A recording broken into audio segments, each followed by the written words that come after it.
Chapitre 79. On nous écrit de Janina. Franz était sorti de la chambre de Noirtier si chancelant et si égaré que Valentine elle-même avait eu pitié de lui. Villefort, qui n'avait articulé que quelques mots sans suite et qui s'était enfui dans son cabinet, reçut, 2 heures après, la lettre suivante. Après ce qui a été révélé ce matin, M. Noirtier de Villefort ne peut supposer qu'une alliance soit possible entre sa famille et celle de M. Franz d'Épinay. M. Franz d'Épinay a horreur de songer que M. de Villefort, qui paraissait connaître les événements racontés ce matin, ne l'ait pas prévenu dans cette pensée. Quiconque eût vu en ce moment le magistrat ployé sous le coup n'eût pas cru qu'il le prévoyait. En effet, jamais il n'eût pensé que son père eût poussé la franchise, ou plutôt la rudesse, jusqu'à raconter une pareille histoire. Il est vrai que jamais M. Noirtier, assez dédaigneux de l'opinion de son fils, ne s'était préoccupé d'éclaircir le fait aux yeux de Villefort, et que celui-ci avait toujours cru que le général de Quesnel, ou le baron d'Épinay, selon qu'on voudra l'appeler, ou du nom qu'il s'était fait ou du nom qu'on lui avait fait, était mort assassiné et non tué loyalement en duel. Cette lettre si dure d'un jeune homme si respectueux jusqu'alors était mortelle pour l'orgueil d'un homme comme Villefort. À peine était-il dans son cabinet que sa femme entra. La sortie de Franz, appelé par M. Noirtier, avait tellement étonné tout le monde que la position de Madame de Villefort, restée seule avec le notaire et les témoins, devint de moment en moment plus embarrassante. Alors Madame de Villefort avait pris son parti et elle était sortie en annonçant qu'elle allait aux nouvelles. Monsieur de Villefort se contenta de lui dire qu'à la suite d'une explication entre lui, Monsieur Noirtier et Monsieur d'Épinay, le mariage de Valentine avec Franz était rompu. C'était difficile à reporter à ceux qui attendaient. Aussi, Madame de Villefort, en rentrant, se contenta-t-elle de dire que Monsieur Noirtier ayant eu, au commencement de la conférence, une espèce d'attaque d'apoplexie, le contrat était naturellement remis à quelques jours. Cette nouvelle, toute fausse qu'elle était, arrivait si singulièrement à la suite de 2 malheurs du même genre, que les auditeurs se regardèrent étonnés, se retirèrent sans dire une parole. Pendant ce temps, Valentine, heureuse et épouvantée à la fois, après avoir embrassé et remercié le faible vieillard qui venait de briser ainsi d'un seul coup une chaîne qu'elle regardait déjà comme indissoluble, avait demandé à se retirer chez elle pour se remettre, et Noirtier lui avait de l'œil accordé la permission qu'elle sollicitait. Mais au lieu de rentrer chez elle, Valentine, une fois sortie, prit le corridor, et sortant par la petite porte, s'élança dans le jardin. Au milieu de tous les événements qui venaient de s'entasser les uns sur les autres, une terreur sourde avait constamment comprimé son cœur. Elle s'attendait d'un moment à l'autre à voir apparaître Morrel pâle et menaçant comme un laird de Ravenswood au contrat de Lucie de Lammermoor. En effet, il était temps qu'elle arrivât à la grille. Maximilien, qui s'était douté de ce qui allait se passer en voyant Franz quitter le cimetière avec M. de Villefort, l'avait suivi. Puis, après l'avoir vu entrer, l'avait vu sortir encore et rentrer de nouveau avec Albert et Château Renaud. Pour lui, il n'y avait donc plus de doute. Il s'était alors jeté dans son enclos, prêt à tout événement, et bien certain qu'au premier moment de liberté qu'elle pourrait saisir, Valentine accourrait à lui. Il ne s'était point trompé. Son œil, collé aux planches, vit en effet apparaître la jeune fille qui, sans prendre aucune des précautions d'usage, accourait à la grille. Au premier coup d'œil qu'il jeta sur elle, Maximilien fut rassuré. Au premier mot qu'elle prononça, il bondit de joie. Sauvé, dit Valentine. Sauvé, répéta Morel, ne pouvant croire à un pareil bonheur. Mais par qui sauvé? Par mon grand-père. Oh, aimez-le bien, Morel. Morel jura d'aimer le vieillard de toute son âme, et ce serment ne lui coûtait point à faire, car dans ce moment il ne se contentait pas de l'aimer comme un ami ou comme un père, il l'adorait comme un dieu. Mais comment cela s'est-il fait? Demanda Morel. Quel moyen étrange a-t-il employé? Valentine ouvrait la bouche pour tout raconter, mais elle songea qu'il y avait au fond de tout cela un secret terrible, qui n'était point à son grand-père seulement. Plus tard, dit-elle, je vous raconterai tout cela. Mais quand? Quand je serai votre femme. C'était mettre la conversation sur un chapitre qui rendait Morel facile à tout entendre. Aussi, il entendit même qu'il devait se contenter de ce qu'il savait, et que c'était assez pour un jour. Cependant, il ne consentit à se retirer que sur la promesse qu'il verrait Valentine le lendemain soir. Valentine promit ce que voulut Morel. Tout était changé à ses yeux, et certes il lui était moins difficile de croire maintenant qu'elle épouserait Maximilien que de croire une heure auparavant qu'elle n'épouserait pas Franz. Pendant ce temps, Madame de Villefort était montée chez Noirtier. Noirtier la regarda de cet œil sombre et sévère avec lequel il avait coutume de la recevoir. Monsieur, lui dit-elle, je n'ai pas besoin de vous apprendre que le mariage de Valentine est rompu, puisque c'est ici que cette rupture a eu lieu. Noirtier resta impassible. Mais, continua Madame de Villefort, ce que vous ne savez pas, monsieur, c'est que j'ai toujours été opposé à ce mariage, qui se faisait malgré moi. Noirtier regarda sa belle-fille en homme qui attend une explication. Or, maintenant que ce mariage, pour lequel je connaissais votre répugnance, est rompu, je viens faire près de vous une démarche que ni monsieur de Villefort, ni Valentine ne peuvent faire. Les yeux de Noirtier demandèrent quelle était cette démarche. Je vous prie, monsieur, continua madame de Villefort, comme la seule qui en ait le droit, car je suis la seule à qui il n'en reviendra rien, je viens vous prier de rendre, je ne dirai pas vos bonnes grâces, elle les a toujours eues, mais votre fortune à votre petite-fille. Les yeux de Noirtier demeurèrent un instant incertains. Il cherchait, évidemment, les motifs de cette démarche, et ne les pouvait trouver. Puis-je espérer, monsieur, dit madame de Villefort, que vos intentions étaient en harmonie avec la prière que je venais vous faire? Oui, fit Noirtier. En ce cas, monsieur, dit madame de Villefort, je me retire à la fois reconnaissante et heureuse. En saluant monsieur Noirtier, elle se retira. En effet, dès le lendemain, Noirtier fit venir le notaire. Le premier testament fut déchiré et un nouveau fut fait, dans lequel il laissa toute sa fortune à Valentine, à la condition qu'on ne la séparerait pas de lui. Quelques personnes alors calculèrent de par le monde que mademoiselle de Villefort, héritière du marquis et de marquise de Saint-Méran, et rentrée en la grâce de son grand-père, aurait un jour bien près de 300 000 livres de rente. Tandis que ce mariage se rompait chez les Villefort, monsieur le comte de Morcerf avait reçu la visite de Monte Cristo, et pour montrer son empressement à Danglars, il endossait son grand uniforme de lieutenant général, qu'il avait fait orner de toutes ses croix, et demandait ses meilleurs chevaux. Ainsi paré, il se rendit rue de la Chaussée d'Autun et se fit annoncer à Danglars qui faisait son relevé de fin de mois. Ce n'était pas le moment où depuis quelque temps il fallait prendre le banquier pour le trouver de bonne humeur. Aussi, à l'aspect de son ancien ami, Danglars prit son air majestueux et s'établit carrément dans son fauteuil.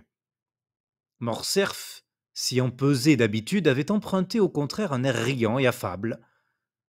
En conséquence, à peu près sûr qu'il était que son ouverture allait recevoir un bon accueil, il ne fit point de diplomatie, et arrivant au but d'un seul coup. Baron, dit-il, me voici. Depuis longtemps, nous tournons autour de nos paroles d'autrefois. Morcerf s'attendait à ces mots à voir s'épanouir la figure du banquier dont il attribuait le rembrunissement à son silence. Mais au contraire, cette figure devint, ce qui était presque incroyable, plus impassible et plus froide encore. Voilà pourquoi Morcerf s'était arrêté au milieu de sa phrase.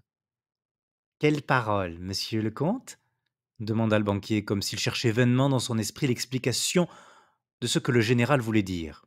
Oh, dit le comte, vous êtes formaliste, mon cher monsieur, et vous me rappelez que le cérémonial doit se faire selon tous les rites. Très bien. Ma foi, pardonnez-moi, comme je n'ai qu'un fils, et que c'est la première fois que je songe à le marier, j'en suis encore à mon apprentissage. Allons, je m'exécute. Et Morcerf, avec un sourire forcé, se leva, fit une profonde révérence à Danglars et lui dit: Monsieur le baron, j'ai l'honneur de vous demander la main de mademoiselle Eugénie Danglars, votre fille, pour mon fils, le vicomte Albert de Morcerf.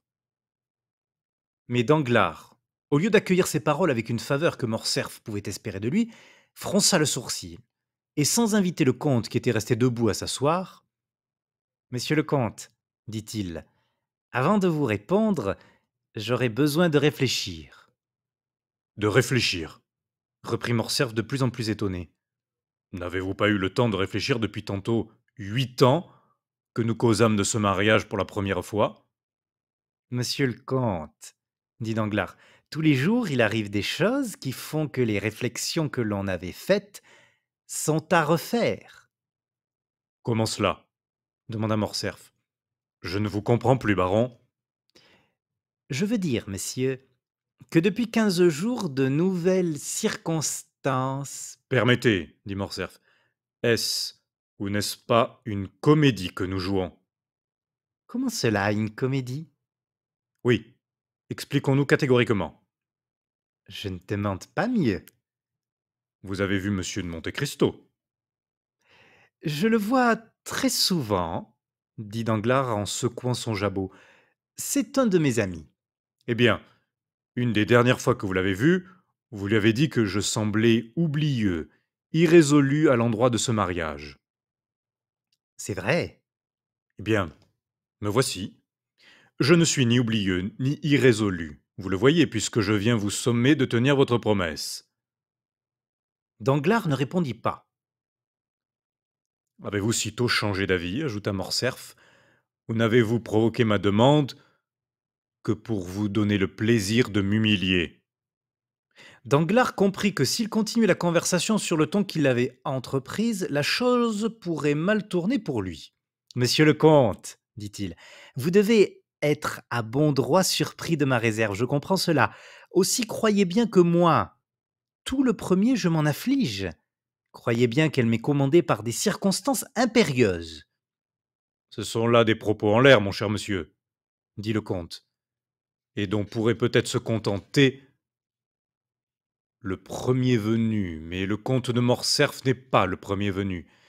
Et quand un homme comme lui vient trouver un autre homme, lui rappelle la parole donnée que cet homme manque à sa parole, il a le droit d'exiger en place qu'on lui donne au moins une bonne raison. Danglars était lâche, mais il ne le voulait point paraître. Il fut piqué du ton que Morcerf venait de prendre. Aussi, n'est-ce pas la bonne raison qui me manque? Répliqua-t-il. Que prétendez-vous dire? Que la bonne raison, je l'ai, mais qu'elle est difficile à donner. Vous sentez cependant, dit Morcerf, que je ne puis me payer de vos réticences. Et une chose, en tout cas, me paraît claire, c'est que vous refusez mon alliance. Non, monsieur, dit Danglars, je suspends ma résolution, voilà tout. Mais vous n'avez pas cependant la prétention, je le suppose, de croire que je souscrive à vos caprices, au point d'attendre tranquillement et humblement le retour de votre bonne grâce. Alors, monsieur le comte, si vous ne pouvez attendre, regardons nos projets comme non avenus. Le comte se mordit les lèvres jusqu'au sang pour ne pas faire l'éclat que son caractère superbe et irritable le portait à faire. Cependant, comprenant qu'en pareille circonstance le ridicule serait de son côté, il avait déjà commencé à gagner la porte du salon lorsque, se ravisant, il revint sur ses pas. Un nuage venait de passer sur son front et y laissant au lieu de l'orgueil offensé la trace d'une vague inquiétude. Voyons, dit-il, mon cher Danglars, nous nous connaissons depuis de longues années, et par conséquent nous devons avoir quelque ménagement l'un pour l'autre. Vous me devez une explication, et c'est bien le moins que je sache à quel malheureux événement mon fils doit la perte de vos bonnes intentions à son égard. Ce n'est point personnel au vicomte. Voilà tout ce que je peux vous dire, monsieur, répondit Danglars, qui redevenait impertinent en voyant que Morcerf s'adoucissait. Et à qui donc est-ce personnel? Demanda d'une voix altérée Morcerf. dont le front se couvrit d'une pâleur. Danglars, à qui aucun de ces symptômes n'échappait, fixa sur lui un regard plus assuré qu'il n'avait coutume de le faire. Remerciez-moi de ne pas m'expliquer davantage, dit-il. Un tremblement nerveux, qui venait sans doute d'une colère contenue, agitait Morcerf. J'ai le droit, répondit-il en faisant un violent effort sur lui-même. J'ai le droit d'exiger que vous vous expliquiez. Est-ce donc contre Madame de Morcerf que vous avez quelque chose? Est-ce ma fortune qui n'est pas suffisante? Sont-ce mes opinions qui est en contrainte aux vôtres? Rien de tout cela, monsieur, dit Danglars. Je serai impardonnable, car je me suis engagé connaissant tout cela. Non, ne cherchez plus, je suis vraiment honteux de vous faire cet examen de conscience. Restons-en là, croyez-moi. Prenons le terme moyen du délai, qui n'est ni une rupture ni un engagement. Rien ne presse, mon Dieu. Ma fille a 17 ans et votre fils 21. Pendant notre halte, le temps marchera, lui. Il amènera les événements. Les choses qui paraissent obscures la veille sont parfois trop claires le lendemain. Parfois ainsi avec un mot, parfois ainsi en un jour, tombent les plus cruelles calomnies. Des calomnies, avez-vous dit, monsieur? S'écria Morcerf en devenant livide. On me calomnie, moi. Monsieur le comte, ne nous expliquons pas, vous dis-je. Ainsi, monsieur, il me faudra subir tranquillement ce refus. Pénible surtout pour moi, monsieur. Oui, plus pénible pour moi que pour vous, car je comptais sur l'honneur de votre alliance, et un mariage manqué fait toujours plus de tort à la fiancée qu'au fiancé. C'est bien, monsieur, n'en parlons plus, dit Morcerf. Et froissant ses gants avec rage, il sortit de l'appartement.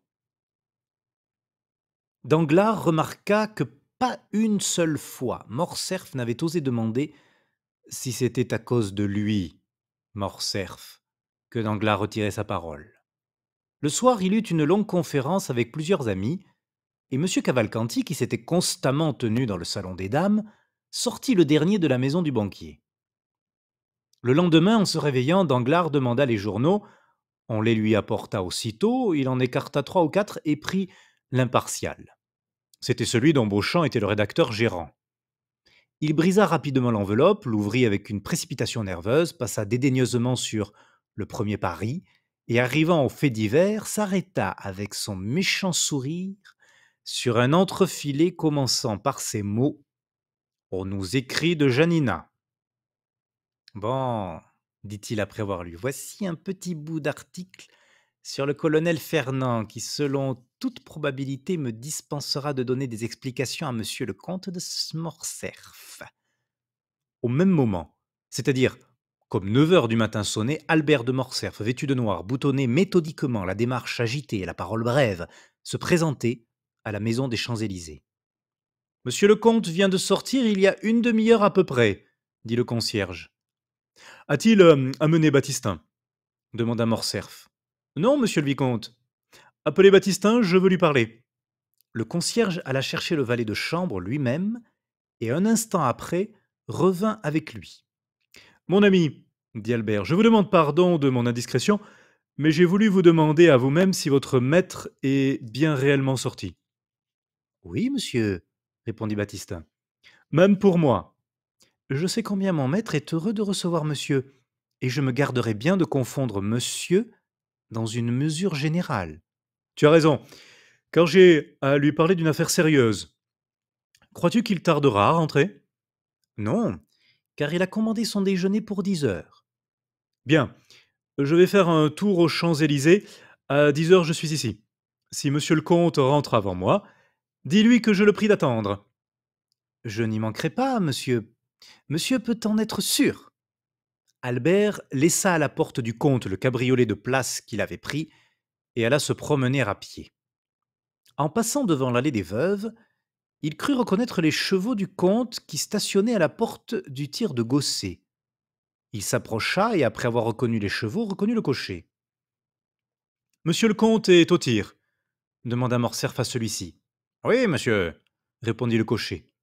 En effet, plusieurs coups réguliers s'étaient fait entendre depuis que Morcerf était aux environs du tir. Il entra. Dans le petit jardin se tenait le garçon. Pardon, dit-il, mais monsieur le vicomte voudrait-il attendre un instant? Pourquoi cela, Philippe? Demanda Albert, qui était un habitué. Et il s'étonnait de cet obstacle qu'il ne comprenait pas. Parce que la personne qui s'exerce en ce moment prend le tir à elle seule et ne tire jamais devant quelqu'un. Pas même devant vous, Philippe. Vous voyez, monsieur, je suis à la porte de ma loge. Et qui lui charge ses pistolets? Son domestique. Un Nubien? Un nègre. C'est cela. Vous connaissez donc ce seigneur? Je le viens chercher, c'est mon ami. Oh, alors c'est autre chose. Je vais entrer pour le prévenir.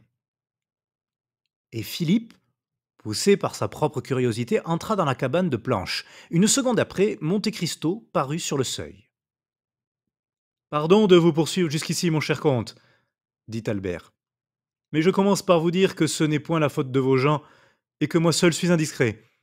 Je me suis présenté chez vous, on m'a dit que vous étiez en promenade, mais que vous rencontriez à 10 heures pour déjeuner. Je me suis promené à mon tour en attendant 10 heures, et en me promenant, j'ai aperçu vos chevaux et votre voiture. Ce que vous me dites là me donne l'espoir que vous venez me demander à déjeuner. Non pas, merci. Il ne s'agit pas de déjeuner à cette heure. Peut-être déjeunerons-nous plus tard, mais en mauvaise compagnie, pardieu. Que diable me contez-vous là? Mon cher, je me bats aujourd'hui. Vous? Et pourquoi faire? Pour me battre, pardieu. Oui, j'entends bien, mais à cause de quoi? On se bat pour toute espèce de chose, vous comprenez bien. À cause de l'honneur. Ah, ceci, c'est sérieux. Si sérieux que je viens vous prier de me rendre un service. Lequel? Celui d'être mon témoin. Alors cela devient grave. Ne parlons de rien ici et rentrons chez moi. Ali, donne-moi de l'eau. Le comte retroussa ses manches et passa dans le petit vestibule qui précède les tirs, et où les tireurs ont l'habitude de se laver les mains. Entrez donc, monsieur le vicomte, dit tout bas Philippe. Vous verrez quelque chose de drôle. Morcerf entra. Au lieu de mouches, des cartes à jouer étaient collées sur la plaque. De loin, Morcerf crut que c'était le jeu complet. Il y avait depuis l'as jusqu'au 10. Ah ah, fit Albert, vous étiez en train de jouer au piquet. Non, dit le comte, j'étais en train de faire un jeu de cartes. Comment cela? Oui, ce sont des as et des 2 que vous voyez. Seulement mes balles en ont fait des 3, des 5, des 7, des 8, des 9 et des 10. Albert s'approcha. En effet, les balles avaient, avec des lignes parfaitement exactes et des distances parfaitement égales, remplacé les signes absents et troué le carton aux endroits où il aurait dû être peint. En allant à la plaque, Morcerf ramassa en outre 2 ou 3 hirondelles qui avaient eu l'imprudence de passer à portée du pistolet du comte et que le comte avait abattues. Diable! Fit Morcerf. Que voulez-vous, mon cher vicomte? Dit Monte Cristo en s'essuyant les mains avec du linge apporté par Ali. Il faut bien que j'occupe mes instants d'oisiveté. Mais venez, je vous attends. Tous deux montèrent dans le coupé de Monte Cristo, qui, au bout de quelques instants, les eut déposés à la porte du numéro 30. Monte Cristo conduisit Morcerf dans son cabinet et lui montra un siège. Tous deux s'assirent. Maintenant, causons tranquillement, dit le comte. Vous voyez que je suis parfaitement tranquille. Avec qui voulez-vous vous battre? Avec Beauchamp. Un de vos amis. C'est toujours avec des amis qu'on se bat. Au moins faut-il une raison. J'en ai une. Que vous a-t-il fait? Il y a dans un journal d'hier soir. Mais tenez, lisez, lisez. Albert tendit à Monte Cristo un journal où il lut ces mots. On nous écrit de Janina. Un fait jusqu'alors ignoré, ou tout au moins inédit, est parvenu à notre connaissance.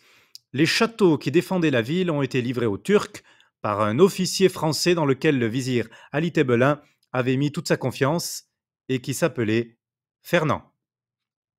Eh bien, demanda Monte Cristo, que voyez-vous là-dedans qui vous choque? Comment ce que je vois? Oui, Que vous importe, à vous que les châteaux de Janina aient été livrés par un officier nommé Fernand. Il m'importe que mon père, le comte de Monte Cristo, s'appelle Fernand de son nom de baptême. Et votre père servait Ali Pacha. C'est-à-dire qu'il combattait pour l'indépendance des Grecs. Voilà où est la calomnie. Ah ça, mon cher vicomte, parlons raison. Je ne demande pas mieux. Dites-moi un peu, qui diable sait en France que l'officier Fernand est le même homme que le comte de Morcerf, et qui s'occupe à cette heure de Janina, qui a été prise en 1822 ou 1823, je crois? Voilà justement où est la perfidie. On a laissé le temps passer là-dessus, puis aujourd'hui on revient sur des événements oubliés pour en faire sortir un scandale qui peut ternir une haute position. Eh bien, moi, héritier du nom de mon père, je ne veux pas même que sur ce nom flotte l'ombre d'un doute. Je vais envoyer à Beauchamp, dont le journal a publié cette note, 2 témoins, et il la rétractera. Beauchamp ne rétractera rien. Alors nous nous battrons. Non, vous ne vous battrez pas, car il vous répondra qu'il y avait peut-être dans l'armée grecque 50 officiers qui s'appelaient Fernand. Nous nous battrons malgré cette réponse. Oh, je veux que cela disparaisse. Mon père, un si noble soldat, une si illustre carrière. Ou bien il mettra: «Nous sommes fondés à croire que ce Fernand n'a rien de commun avec monsieur le comte de Morcerf, dont le nom de baptême est aussi Fernand». Il me faut une rétractation pleine et entière, je ne me contenterai point de celle-là. Et vous allez lui envoyer vos témoins. Oui, vous avez tort. Cela veut dire que vous me refusez le service que je venais vous demander. Ah, vous savez ma théorie à l'égard du duel. Je vous ai fait ma profession de foi à Rome. Vous vous la rappelez? Cependant, mon cher comte, je vous ai trouvé ce matin, tout à l'heure, exerçant une occupation peu en harmonie avec cette théorie.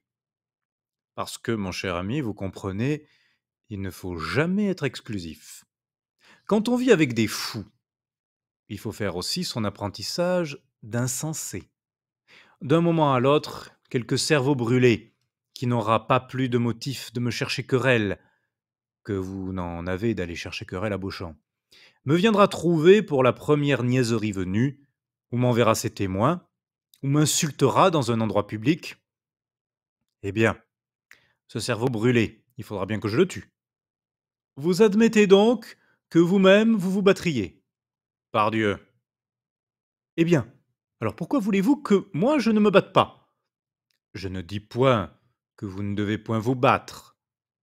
Je dis seulement qu'un duel est une chose grave et à laquelle il faut réfléchir. A-t-il réfléchi, lui, pour insulter mon père? S'il n'a pas réfléchi et qu'il vous l'avoue, il ne faut pas lui en vouloir. Oh, mon cher comte, vous êtes beaucoup trop indulgent. Et vous, beaucoup trop rigoureux, voyons, je suppose. Écoutez bien ceci. Je suppose. N'allez pas vous fâcher de ce que je vous dis. J'écoute. Je suppose que le fait rapporté soit vrai. Un fils ne doit pas admettre une pareille supposition sur l'honneur de son père. Eh mon Dieu, nous sommes dans une époque où l'on admet tant de choses. C'est justement le vice de l'époque. Avez-vous la prétention de le réformer? Oui, à l'endroit de ceux qui me regardent. Mon Dieu, quel rigoriste vous faites, mon cher ami. Je suis ainsi. Êtes-vous inaccessible aux bons conseils? Non, quand ils viennent d'un ami. Me croyez-vous de votre? Oui. Eh bien, avant d'envoyer vos témoins à Beauchamp, informez-vous. Auprès de qui? Eh, pardieu, auprès d'Haïdée, par exemple. Mêlez une femme dans tout cela, que peut-elle y faire? Vous déclarez que votre père n'est pour rien dans la défaite ou la mort du sien, par exemple. Ou vous éclairez à ce sujet, si par hasard votre père avait eu le malheur. Je vous ai déjà dit, mon cher comte, que je ne pouvais admettre une pareille supposition. Vous refusez donc ce moyen. Je le refuse. Absolument? Absolument. Alors, un dernier conseil. Soit, mais le dernier. Ne le voulez-vous point? Au contraire, je vous le demande. N'envoyez point de témoin à Beauchamp. Comment? Allez le trouver vous-même. C'est contre toutes les habitudes. Votre affaire est en dehors des affaires ordinaires. Et pourquoi dois-je y aller moi-même, voyons? Parce qu'ainsi l'affaire reste entre vous et Beauchamp. Expliquez-vous. Sans doute, si Beauchamp est disposé à se rétracter, il faut lui laisser le mérite de la bonne volonté. La rétraction n'en sera pas moins faite. S'il refuse, au contraire, il sera temps de mettre 2 étrangers dans votre secret. Ce ne seront pas 2 étrangers, ce seront des amis. Les amis d'aujourd'hui sont les ennemis de demain.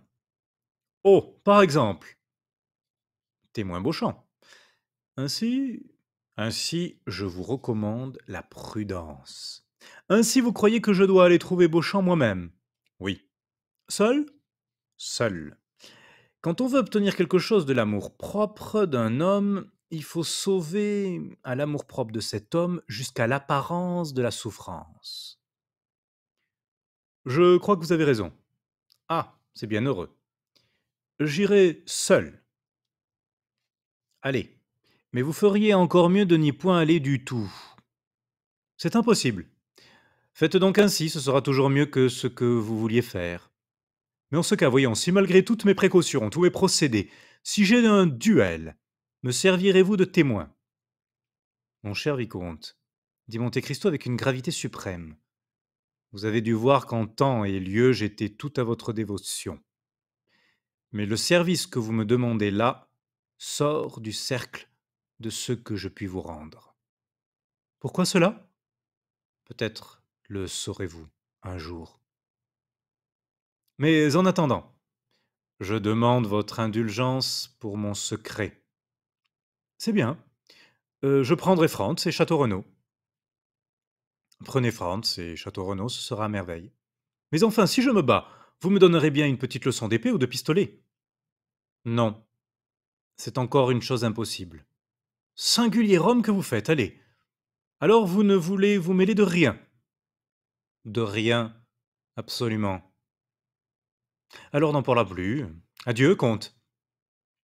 Adieu, vicomte. Morcerf prit son chapeau et sortit. À la porte, il trouva son cabriolet et contenant du mieux qu'il put sa colère, il se fit conduire chez Beauchamp. Beauchamp était à son journal. Chapitre 80. Albert se fit conduire au journal. Beauchamp était dans un cabinet sombre et poudreux, comme sont de fondation les bureaux de journaux. On lui annonça Albert de Morcerf. Il fit répéter 2 fois l'annonce, puis, mal convaincu encore, il cria Entrez. Albert parut. Beauchamp poussa une exclamation en voyant son ami franchir les liasses de papier et fouler d'un pied mal exercé les journaux de toute grandeur qui jonchaient non point le parquet, mais le carreau rougi de son bureau. Par ici, mon cher Albert, dit-il en tendant la main au jeune homme. Qui diable vous amène? Êtes-vous perdu comme le petit poussé, ou venez-vous tout bonnement me demander à déjeuner? Tâchez de trouver une chaise, tenez, là-bas, près de ce géranium qui, seul-ci, me rappelle qu'il y a au moins des feuilles qui ne sont pas des feuilles de papier. Beauchamp, dit Albert, c'est de votre journal que je viens vous parler. Vous, Morcerf, que désirez-vous? Je désire une rectification. Vous, une rectification? À propos de quoi, Albert? Mais asseyez-vous donc. Merci, répondit Albert pour la seconde fois, et avec un léger signe de tête. Expliquez-vous. Une rectification sur un fait qui porte atteinte à l'honneur d'un membre de ma famille. Allons donc, dit Beauchamp surpris. Quel fait, cela se peut? Le fait qu'on vous a écrit de Janina. De Janina? Oui, de Janina. En vérité, vous avez l'air d'ignorer ce qui m'amène. Sur mon honneur. Baptiste, un journal d'hier, cria Beauchamp. C'est inutile, je vous apporte le mien. Beauchamp lut en bredouillant. On nous écrit de Janina, etc., etc. Vous comprenez que le fait est grave, dit Morcerf quand Beauchamp eut fini. Cet officier est donc votre parent? Demanda le journaliste. Oui, dit Albert en rougissant. Eh bien, que voulez-vous que je fasse pour vous être agréable? Dit Beauchamp avec douceur. Je voudrais, mon cher Beauchamp, que vous rétractassiez ce fait. Beauchamp regarda Albert avec une attention qui annonçait assurément beaucoup de bienveillance. Voyons, dit-il, cela va nous entraîner dans une longue causerie, car c'est toujours une chose grave qu'une rétractation. Asseyez-vous, je vais relire ces 3 ou 4 lignes. Albert s'assit, et Beauchamp relut les lignes incriminées par son ami avec plus d'attention que la première fois. Eh bien, vous le voyez, dit Albert avec fermeté, avec rudesse même. On a insulté dans votre journal quelqu'un de ma famille, et je veux une rétractation. Vous voulez? Oui, je veux. Permettez-moi de vous dire que vous n'êtes point parlementaire, mon cher vicomte. Je ne veux point l'être, répliqua le jeune homme en se levant. Je poursuis la rétractation d'un fait que vous avez énoncé hier, et je l'obtiendrai. Vous êtes assez mon ami, continua Albert, les lèvres serrées, voyant que Beauchamp, de son côté, commençait à relever sa tête dédaigneuse. Vous êtes assez mon ami, et comme tel, vous me connaissez assez, je l'espère, pour comprendre ma ténacité en pareille circonstance. Si je suis votre ami, Morcerf, vous finirez par me le faire oublier avec des mots pareils à ceux de tout à l'heure. Mais voyons, ne nous fâchons pas, ou du moins pas encore. Vous êtes inquiet, irrité, piqué. Voyons, quel est ce parent qu'on appelle Fernand? C'est mon père, tout simplement, dit Albert. Monsieur Fernand Mondego, comte de Morcerf, un vieux militaire qui a vu 20 champs de bataille et dont on voudrait couvrir les nobles cicatrices avec la fange impure ramassée dans le ruisseau. C'est votre père, dit Beauchamp. Alors c'est autre chose. Je conçois votre indignation, mon cher Albert. Relisez donc. Et il relut la note, en pesant 7 fois sur chaque mot. Mais où voyez-vous, demanda Beauchamp, que le Fernand du journal soit votre père? Nulle part, je le sais bien, mais d'autres le verront. C'est pour cela que je veux que le fait soit démenti. Au mot « je veux », Beauchamp leva les yeux sur Morcerf, et les baissant presque aussitôt, il demeura un instant pensif. « Vous démentirez ce fait, n'est-ce pas, Beauchamp ?» répéta Morcerf avec une colère croissante, quoique toujours concentrée. « Oui, » dit Beauchamp. « À la bonne heure, » dit Albert. « Mais quand je me serai assuré que le fait est faux. »« Comment ?»« Oui, la chose vaut la peine d'être éclaircie, et je l'éclaircirai. »« Mais que voyez-vous donc à éclaircir dans tout cela, monsieur ?» dit Albert hors de toute mesure. « Si vous ne croyez pas que ce soit mon père, dites-le tout de suite. Si vous croyez que ce soit lui, rendez-moi raison de cette opinion. » Beauchamp regarda Albert avec ce sourire qui lui était particulier et qui savait prendre la nuance de toutes les passions. « Monsieur, reprit-il, puisque monsieur il y a, si c'est pour me demander raison que vous êtes venu, il fallait le faire d'abord, et ne point me venir me parler d'amitié, qui est autre chose oiseuse, comme celle que j'ai la patience d'entendre depuis une demi-heure. Est-ce bien sur ce terrain que nous allons marcher désormais, voyons? Oui, si vous ne rétractez pas l'infâme calomnie. Un moment, pas de menace, s'il vous plaît, monsieur Fernand de Mondego, vicomte de Morcerf. Je n'en souffre pas de mes ennemis, à plus forte raison de mes amis. Donc vous voulez que je démente le fait sur le colonel Fernand, fait auquel je n'ai sur mon honneur pris aucune part. Oui, je le veux, dit Albert dont la tête commençait à s'égarer. Sans quoi nous nous battons, continua Beauchamp avec le même calme. Oui, reprit Albert en haussant la voix. Eh bien, dit Beauchamp, voici ma réponse, mon cher monsieur. Ce fait n'a pas été inséré par moi, je ne le connaissais pas. Mais vous avez, par votre démarche, attiré mon attention sur ce fait, elle s'y cramponne. Il subsistera donc jusqu'à ce qu'il soit démenti ou confirmé par quique de droit. Monsieur, dit Albert en se levant, je vais donc avoir l'honneur de vous envoyer mes témoins. Vous discuterez avec eux le lieu et les armes. Parfaitement, mon cher monsieur. Et ce soir, s'il vous plaît, ou demain au plus tard, nous nous rencontrerons. Non pas, je serai sur le terrain quand il le faudra, et à mon avis. J'ai le droit de le donner puisque c'est moi qui reçois la provocation. Et à mon avis, dis-je, l'heure n'est pas encore venue. Je sais que vous tirez très bien l'épée, je la tire passablement. Je sais que vous faites 3 mouches sur 6, c'est ma force à peu près.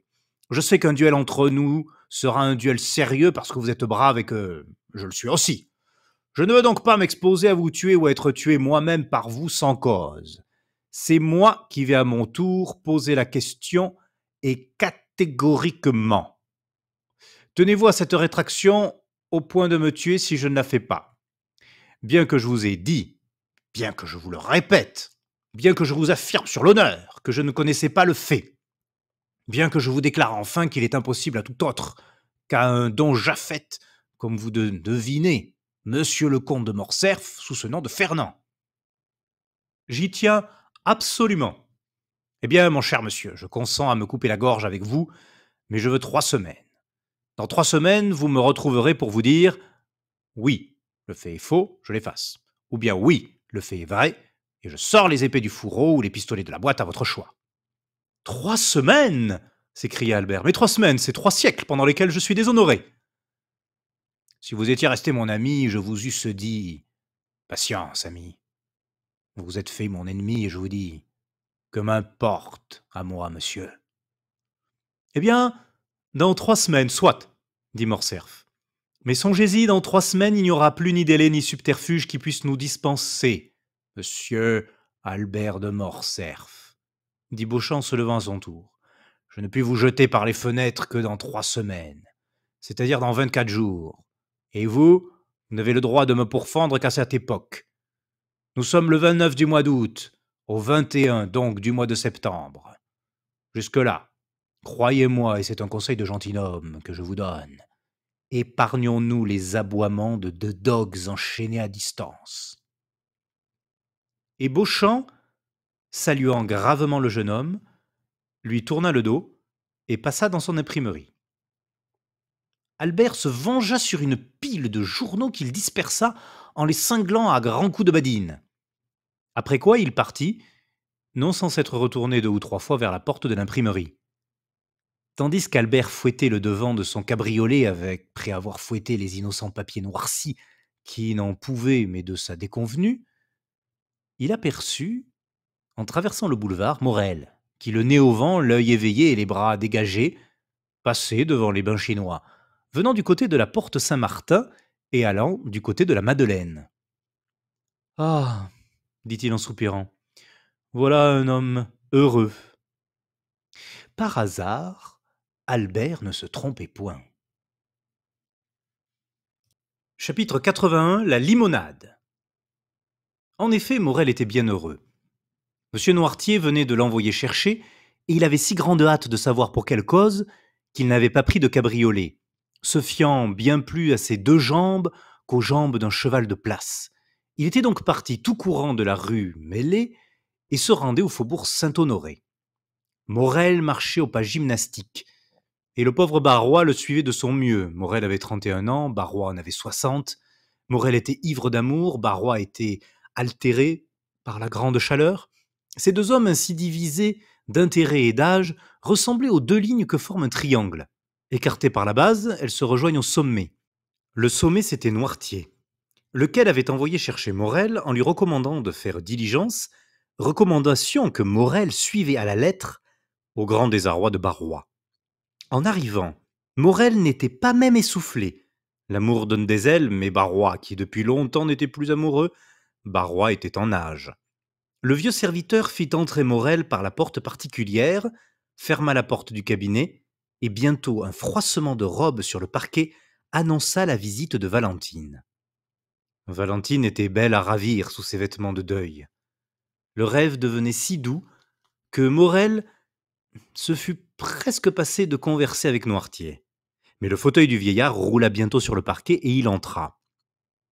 Noirtier accueillit par un regard bienveillant les remerciements que Morel lui prodiguait pour cette merveilleuse intervention qui les avait sauvés, Valentine et lui, du désespoir. Puis, le regard de Morel alla provoquer, sur la nouvelle faveur qui lui était accordée, la jeune fille qui, timide et assise loin de Morel, attendait d'être forcée à parler. Noirtier la regarda à son tour. « Il faut donc que je dise ce dont vous m'avez chargé ?» demanda-t-elle. « Oui, fit Noirtier. Monsieur Morel, dit alors Valentine au jeune homme qui la dévorait des yeux. Mon bon papa Noirtier avait 1000 choses à vous dire, que depuis 3 jours il m'a dites. Aujourd'hui, il vous envoie chercher pour que je vous les répète.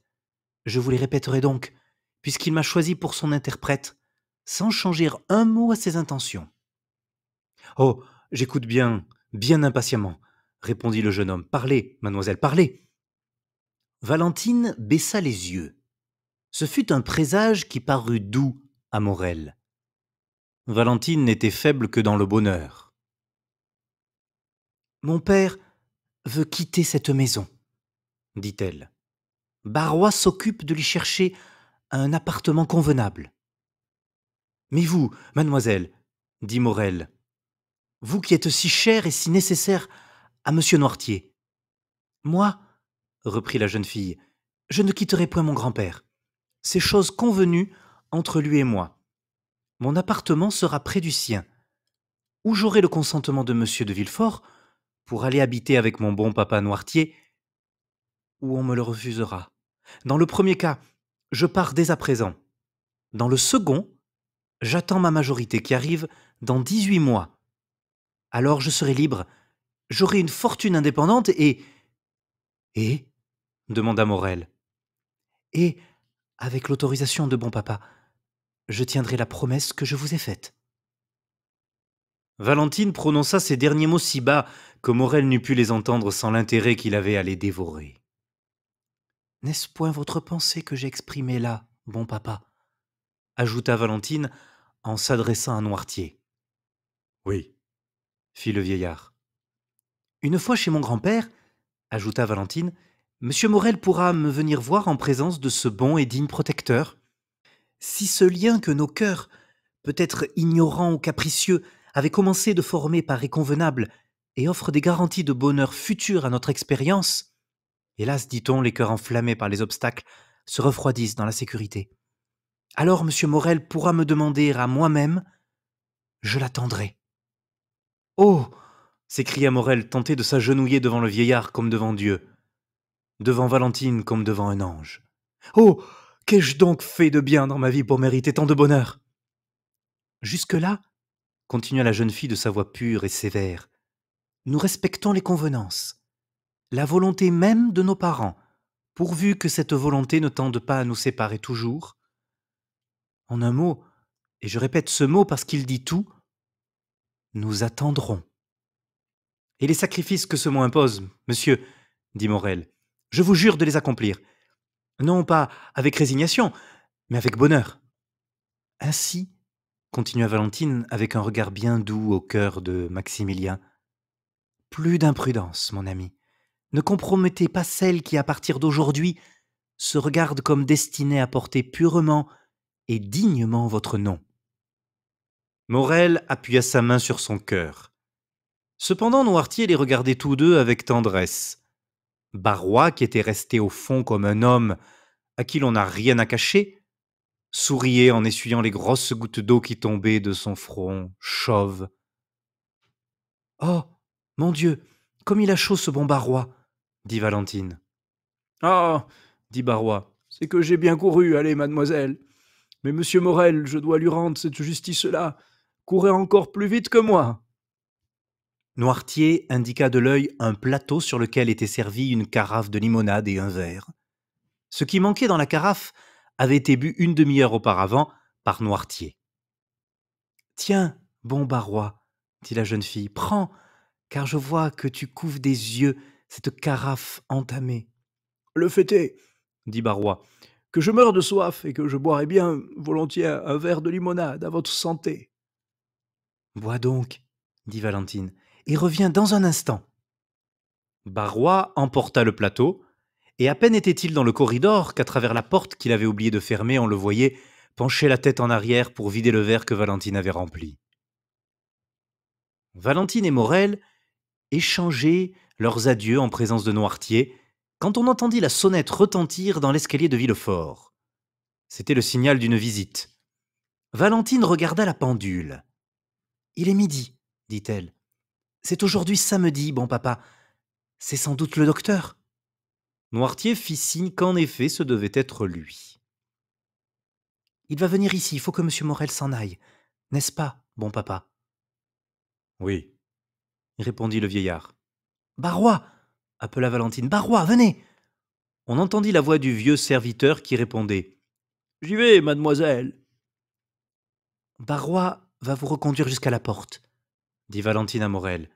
Et maintenant, rappelez-vous une chose, monsieur l'officier, c'est que mon bon papa vous recommande de ne risquer aucune démarche capable de compromettre notre bonheur. J'ai promis d'attendre, dit Morel, et j'attendrai. En ce moment, Barrois entra. Qui a sonné? Demanda Valentine. Monsieur le docteur d'Avrigny, dit Barrois en chancelant sur ses jambes. Eh bien, qu'avez-vous donc, Barrois? Demanda Valentine. Le vieillard ne répondit pas. Il regardait son maître avec des yeux effarés, tandis que de sa main crispée il cherchait un appui pour demeurer debout. Mais il va tomber! S'écria Morel. En effet, le tremblement dont Barrois était saisi augmentait par degrés. Les traits du visage, altérés par les mouvements convulsifs des muscles de la face, annonçaient une attaque nerveuse des plus intenses. Noirtier, voyant Barrois ainsi troublé, multipliait ses regards dans lesquels se peignaient, intelligibles et palpitantes, toutes les émotions qui agitent le cœur de l'homme. Barrois fit quelques pas vers son maître. « Ah, mon Dieu, Seigneur, dit-il, mais qu'ai-je donc? Je souffre, je n'y vois plus. 1000 pointes de feu me traversent le crâne. Oh, ne me touchez pas, ne me touchez pas. » En effet, les yeux devenaient saillants et hagards, et la tête se renversait en arrière, tandis que le reste du corps se raidissait. Valentine, épouvantée, poussa un cri. Morel la prit dans ses bras comme pour la défendre contre quelque danger inconnu. « Monsieur Davigny! Monsieur Davigny !» cria Valentine d'une voix étouffée. « À nous! Au secours !» Barrois tourna sur lui-même, fit 3 pas en arrière, trébucha et vint tomber aux pieds de Noirtier, sur le genou duquel il appuya sa main en criant. « Mon maître! Mon bon maître !» En ce moment, M. de Villefort, attiré par les cris, parut sur le seuil de la chambre. Morel lâcha Valentine à moitié évanouie, et se rejetant en arrière, s'enfonçant dans l'angle de la chambre, et disparut presque derrière un rideau. Pâle comme s'il eût vu un serpent se dresser devant lui, il attachait un regard glacé sur le malheureux agonisant. Noirtier bouillait d'impatience et de terreur. Son âme volait au secours du pauvre vieillard, son ami, plutôt que son domestique. On voyait le combat terrible de la vie et de la mort se traduire sur son front par le gonflement des veines et la contraction de quelques muscles restés vivants autour de ses yeux. Barrois, la face agitée, les yeux injectés de sang, le cou renversé en arrière, gisait battant le parquet de ses mains, tandis qu'au contraire ses jambes raides semblaient devoir rompre plutôt que plier. Une légère écume montait à ses lèvres et il haletait douloureusement. Villefort, stupéfait, demeura un instant les yeux fixés sur ce tableau qui, dès son entrée dans la chambre, attira ses regards. Il n'avait pas vu Morel. Après un instant de contemplation muette, pendant lequel on eût pu voir son visage pâlir et ses cheveux se dresser sur sa tête. « Docteur, docteur !» s'écria-t-il en s'élançant vers la porte. « Venez, venez !»« Madame, madame !» cria Valentine appelant sa belle-mère en se heurtant aux parois de l'escalier. « Venez, venez vite et apportez votre flacon de sel. »« Qu'y a-t-il » demanda la voix métallique et contenue de madame de Villefort. « Oh, venez, venez !»« Mais où est donc le docteur ?» cria Villefort. « Où est-il » Madame de Villefort descendit lentement. On entendait craquer les planches sous ses pieds. D'une main, elle tenait le mouchoir avec lequel elle s'essuyait le visage, de l'autre un flacon de sel anglais. Son premier regard, en arrivant à la porte, fut pour Noirtier, dont le visage, sauf l'émotion bien naturelle dans une semblable circonstance, annonçait une santé égale. Son second coup d'œil rencontra le moribond. Elle pâlit, et son œil rebondit pour ainsi dire du serviteur sur le maître. « Mais, au nom du ciel, madame, où est le docteur ? Il est entré chez vous. C'est une apoplexie, vous le voyez bien, avec une saignée, on le sauvera. » « A-t-il mangé depuis peu ?» demanda madame Villefort, éludant la question. « Madame, dit Valentine, il n'a pas déjeuné, mais il a fort couru ce matin pour faire une commission dont l'avait cherché bon papa. Au retour seulement, il a pris un verre de limonade. »« Ah !» fit madame de Villefort. « Pourquoi pas du vin? C'est très mauvais, la limonade. » La limonade était là, sous sa main, dans la carafe de bon papa. Le pauvre Barrois avait soif, il a bu ce qu'il a trouvé. Madame de Villefort tressaillit. Noirtier l'enveloppa de son regard profond. Il a le cou si court, dit-elle. Madame, dit Villefort, je vous demande où est monsieur d'Avrigny. Au nom du ciel, répondez. Il est dans la chambre d'Édouard, qui est un peu souffrant, dit madame de Villefort, qui ne pouvait éluder plus longtemps. Villefort s'élança dans l'escalier pour aller chercher lui-même. Tenez, dit la jeune femme en donnant son flacon à Valentine. On va le saigner sans doute. Je remonte chez moi car je ne puis supporter la vue du sang. Et elle suivit son mari. Morel sortit de l'angle sombre où il s'était retiré et où personne ne l'avait vu, tant la préoccupation était grande. Partez vite, Maximilien, lui dit Valentine, et attendez que je vous appelle. Allez. Morel consulta Noirtier par un geste. Noirtier, qui avait conservé tout son sang-froid, lui fit signe que oui. Il serra la main de Valentine contre son cœur et sortit par le corridor dérobé. En même temps, Villefort et le docteur rentraient par la porte opposée. Barrois commençait à revenir à lui. La crise était passée, sa parole revenait gémissante, et il se soulevait sur un genou. D'avrigny et Villefort portèrent Barrois sur une chaise longue. « Qu'ordonnez-vous, docteur » demanda Villefort. « Qu'on m'apporte de l'eau et de l'éther. Vous en avez dans la maison ?»« Oui. »« Qu'on court me chercher de l'huile de térébenthine et de l'émétique. »« Allez !» dit Villefort. « Et maintenant que tout le monde se retire. »« Moi aussi ?» demanda timidement Valentine. « Oui, mademoiselle, vous surtout, » dit rudement le docteur. Valentine regarda M. d'Avrigny avec étonnement, embrassa M. Noirtier au front et sortit. Derrière elle, le docteur ferma la porte d'un air sombre. « Tenez, tenez, docteur, le voilà qui revient. Ce n'était qu'une attaque sans importance. » M. d'Avrigny sourit d'un air sombre. « Comment vous sentez-vous, Barrois ?» demanda le docteur. « Un peu mieux, monsieur. »« Pouvez-vous boire ce verre d'eau éthérée ?»« Je vais essayer, mais ne me touchez pas. »« Pourquoi ?»« Parce qu'il me semble que si vous me touchiez, ne fût-ce que du bout du doigt, l'accès me reprendrait. »« Buvez. » Barrois prit le verre, l'approcha de ses lèvres violettes et le vida à moitié à peu près. « Où souffrez-vous ?» demanda le docteur. « Partout. J'éprouve comme d'effroyables crampes. »« Avez-vous des éblouissements ?»« Oui. »« Des tintements d'oreilles ?»« Affreux. »« Quand cela vous a-t-il pris ?»« Tout à l'heure, rapidement. »« Comme la foudre. »« Rien hier, rien avant-hier ?»« Rien. »« Pas de somnolence, pas de pesanteur. »« Non. »« Qu'avez-vous mangé aujourd'hui ?»« Je n'ai rien mangé, j'ai bu seulement un verre de la limonade de monsieur. Voilà tout. » Et Barrois fit de la tête un signe pour désigner Noirtier qui, immobile dans son fauteuil, contemplait cette terrible scène sans en perdre un mouvement, sans laisser échapper une parole. « Où est cette limonade ?» demanda vivement le docteur. « Dans la carafe, là-bas. »« Où cela, là-bas ?»« Dans la cuisine. »« Voulez-vous que j'aille la chercher, docteur ?» demanda Villefort. « Non, restez ici et tâchez de faire boire au malade le reste de ce verre d'eau. »« Mais cette limonade, j'y vais moi-même. » D'avrigny fit un bond, ouvrit la porte, s'élança dans l'escalier de service et faillit renverser madame de Villefort qui elle aussi descendait à la cuisine. Elle poussa un cri.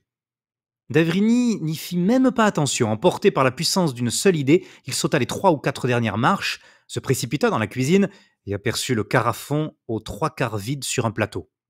Il fondit dessus comme un aigle sur sa proie. Haletant, il remonta au rez-de-chaussée et rentra dans la chambre. Madame de Villefort remontait lentement l'escalier qui conduisait chez elle. « Est-ce bien cette carafe qui était ici ?» demanda d'Avrigny. « Oui, monsieur le docteur. Cette limonade est la même que vous avez bue. »« Je le crois, oui. »« Quel goût lui avez-vous trouvé ?»« Un goût amer. » Le docteur versa quelques gouttes de limonade dans le creux de sa main, les aspira avec ses lèvres, et après s'en être rincé la bouche, comme on fait avec le vin que l'on veut goûter, il cracha la liqueur dans la cheminée. « C'est bien la même, » dit-il. « Et vous en avez bu aussi, monsieur Noirtier ?»« Oui, » fit le vieillard. « Et vous lui avez trouvé ce même goût amer ?»« Oui. »« Ah ! Monsieur le docteur, cria Barrois. voilà que cela me reprend, mon Dieu. Seigneur, ayez pitié de moi. Le docteur courut au malade. C'est émétique, Villefort. Voyez s'il vient. Villefort s'élança en criant. L'émétique. L'émétique l'a-t-on apporté? Personne ne répondit. La terreur la plus profonde régnait dans la maison. Si j'avais un moyen de lui insuffler de l'air dans les poumons, dit d'Avrigny en regardant autour de lui. Peut-être est-il... On aurait aussi la possibilité de prévenir l'asphyxie. Mais non, rien, rien. Oh, monsieur, criait Barrois. me laisserez-vous mourir ainsi sans secours? Oh, je me meurs, mon Dieu, je me meurs. Une plume, une plume, demanda le docteur. Il en aperçut une sur la table. Il essaya d'introduire la plume dans la bouche du malade qui faisait au milieu de ses convulsions d'inutile effort pour vomir. Mais les mâchoires étaient tellement serrées que la plume ne put passer. Barrois était atteint d'une attaque nerveuse encore plus intense que la première. Il avait glissé de la chaise longue à terre et se raidissait sur le parquet. Le docteur le laissa en proie à cet accès, auquel il ne pouvait apporter aucun soulagement, et alla à Noirtier.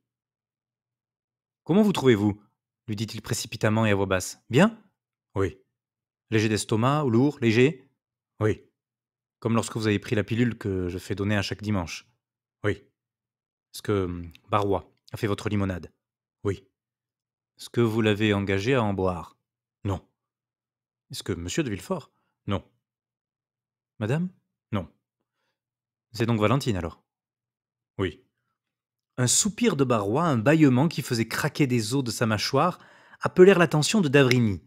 Il quitta M. Noirtier et courut près du malade. « Barrois, dit le docteur, pouvez-vous parler ?» Barrois balbutia quelques paroles inintelligibles. « Essayez un effort, mon ami. » Barrois rouvrit des yeux sanglants.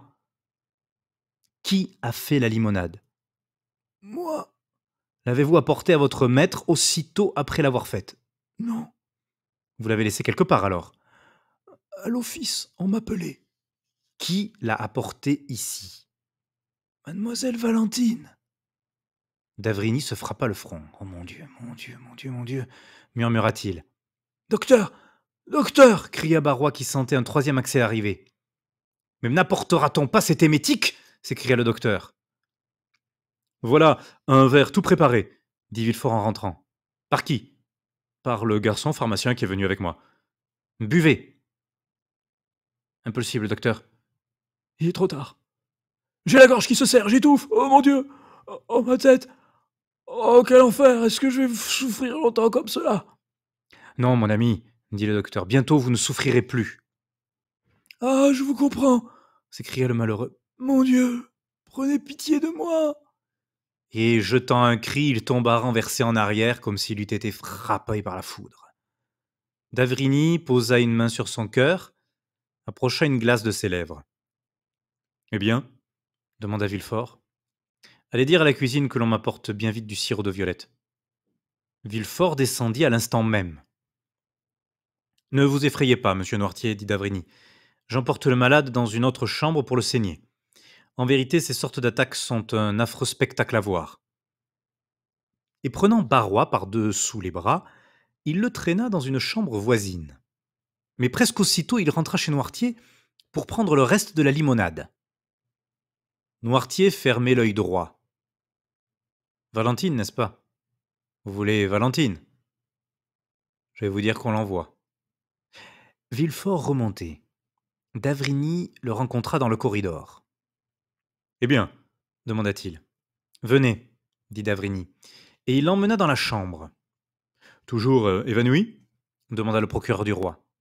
« Il est mort. » Villefort recula de 3 pas, joignit les mains au-dessus de sa tête, et avec une commisération non équivoque. « Mort. Si promptement, dit-il en regardant le cadavre. « Oui, bien promptement, n'est-ce pas? Dit d'Avrigny. Mais cela ne doit pas vous étonner. Monsieur et madame de Saint-Méran sont morts tout aussi promptement.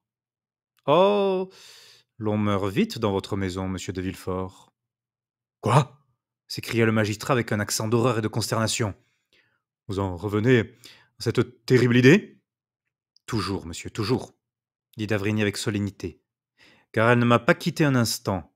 Et pour que vous soyez bien convaincu que je ne me trompe pas cette fois, écoutez bien, monsieur de Villefort. » Villefort tremblait convulsivement. Il y a un poison qui tue sans presque laisser de traces. Ce poison, je le connais bien. Je l'ai étudié dans tous les accidents qu'il amène, dans tous les phénomènes qu'il produit. Ce poison, je l'ai reconnu tout à l'heure chez le pauvre Barrois, comme je l'avais reconnu chez Madame de Saint-Méran. Ce poison, il y a une manière de reconnaître sa présence. Il rétablit la couleur bleue du papier de tournesol rougi par un acide, et il teint en vert le sirop de violette. Nous n'avons pas de papier de tournesol, mais tenez, voilà qu'on apporte le sirop de violette que j'ai demandé. En effet, on a entendu des pas dans le corridor. Le docteur entrebâilla la porte, prit des mains de la femme de chambre un vase au fond duquel il y avait 2 ou 3 cuillerées de sirop et referma la porte.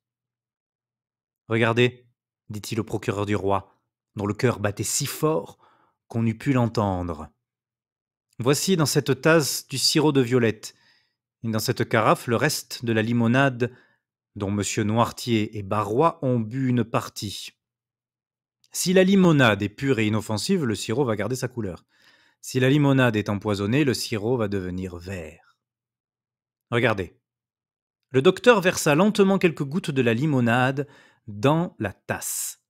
Et l'on vit, à l'instant même, un nuage se former au fond de la tasse. Ce nuage prit d'abord une nuance bleue, puis du saphir il passa à l'opale et de l'opale à l'émeraude. Arrivé à cette dernière couleur, il s'y fixa, pour ainsi dire. L'expérience ne laissait aucun doute. Le malheureux Barrois a été empoisonné avec de la fausse Augusture et de la noix de Saint-Ignace, dit d'Avrigny. Maintenant, j'en répondrai devant les hommes et devant Dieu. Villefort ne dit rien, lui, mais il leva les bras au ciel, ouvrit des yeux hagards et tomba foudroyé sur le sol.